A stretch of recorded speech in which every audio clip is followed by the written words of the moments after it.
မင်္ဂလာပါကျမလေးရှိသမျှနိုင်ငံတွေကနေပြီးတော့ online shopping trend နီးပစ္စည်းဝယ်နီးမှာနီးကိုကျမသိသလောက်ဒီနေ့ blog လေးလုပ်ပေးပါမယ် sharing လုပ်ပေးပါမယ်လုံရင်းတူရှင်းပြောတာကြိုက်တဲ့အတွက်ကြောင့်ကျမလုံရင်းတူရှင်းပဲပြောပြပေးပါမယ်အမြန်ပေါ့နော်အဓိကကဥပမာပြင် shame ပဲမှာ淘宝ပဲမှာစားပြီးဖြစ် Adidas ပဲမှာပူပါပဲမှာကြိုက်တဲ့ brand ပေါ့နော်ကြိုက်တဲ့နေရာမှာချင်းနေကွာသေးတယ်မှာမှာချင်းနေဆိုအဓိကကွာရှိရမှာဘန်ကတ်ရှိရမယ်ဘန်ကတ်မရှိဘူးဆိုရင်လည်းဘာမှမဖြစ်ဘူး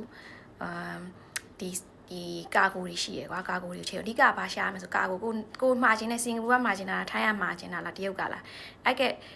အခုကရှားလွယ်တယ်ကွာTikTok ကပဲဖြစ် Facebook ကပဲဖြစ်ရိုက်ရှာလိုက်ကွာစင်ကာပူကာကိုများဖြစ်ထိုင်းကာကိုအဲ့လိုရိုက်ရှာလိုက်တာနဲ့ကိုအဲ့မှာဆက်စု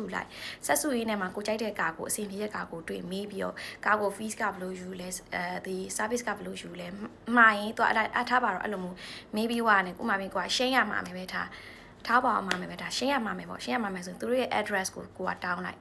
သူတို့လိပ်စာကိုပို့ခိုင်းမယ်ကိုကဒီဘက်ကနေပတ်စံရှင်းတယ်ဘန်ကန်နဲ့ကျမတို့ထိုင်းဘန်ရှိရတော့ထိုင်းဘန်ကန်နဲ့ကျမရှင်းတယ်ဘာမရှိဘူးဆိုလဲသူတို့အဲ့လိုဝယ်ပေးရတဲ့သူတွေရှိတယ်ကွာအဲ့ဒါကိုဒီတိုင်းတက်ဝယ်ရတဲ့စာရင်ကိုက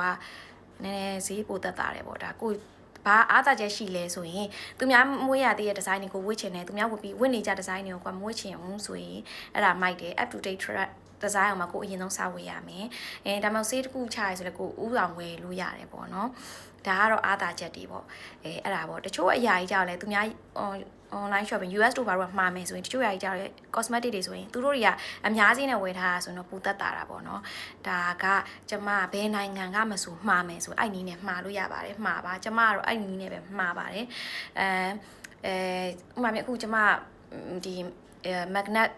eyelash ပေါ့နော်ကျမပြောတဲ့ထဲမှာဆိုလဲကျမကိုဘယ်လိုဝယ်ရလဲဆိုကျမ淘宝ကနေဝယ်ပါတယ်淘宝ကနေပြီးတော့ကျမဘယ်လိုဝယ်လဲဆိုရင်အဲ့ဒါကိုအကောင့်ဖွင့်နေမသိရင် TikTok ကနေရိုက်ရှာလိုက် TikTok မှာအကောင့်ဖွင့်နေဆိုတာလည်းရှိတယ်အဲ့မှာဖွင့်ပြီးသားနဲ့ကျမပြောသူကာကိုသွားရှာကာကိုကျမကတော့အဲ့ကာကိုကိစ္စတော့ကျမနောက်ရက်မှာကျမ blog တစ်ခုထပ်လုပ်ပြီးမှရှည်သွားမှာဆိုလို့ပါအဲ့နဲ့ကျမအရင်ကြိုက်တာပါလဲဆိုကျမကျတော့ဟိုတော့နော်ဥပမာပြင်